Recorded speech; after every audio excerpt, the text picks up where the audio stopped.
সবসময় চেষ্টা করি ছেলেকে ফোনের থেকে দূরে রাখার, কিন্তু কিছু কিছু সময় আর হয়ে ওঠে না, কারণ খুব বায়না করে। আজকেও তার ব্যতিক্রম কিছুই না, আজকেও খুব বায়না করছিল ফোন দেখে খাবে।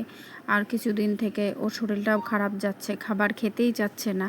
আমিও ভাবলাম যে ফোন দেখে হলেও যদি একটু খায় তো খাইয়ে দেই।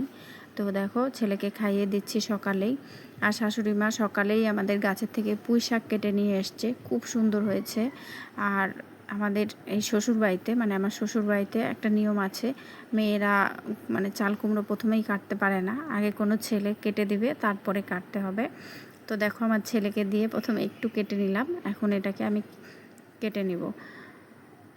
ছেলে তো কাটতেই পারছিল না, মানে তারপরে দেখো সবজি কাটতে কাটতে এইদিকে তোমাদের দাদাভাই চিকেন নিয়েও চলে এসছে, কারণ আজকে ছেলেও বায়না করছিল চিকেন খাবে, তাই জন্য চিকেন নিয়ে চলে এসছে।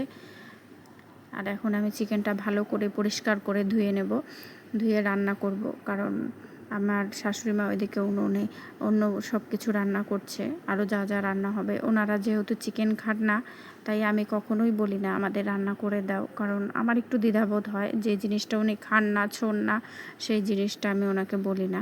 এদিকে দেখো শাশুড়ি মা উনুনে আর সব কিছু রান্না করে নিচ্ছে, আমি এদিকে গ্যাসে চিকেনটা করছিলাম। আর ছেলের বায়না, ও তো এখন মা ছাড়া থাকতেই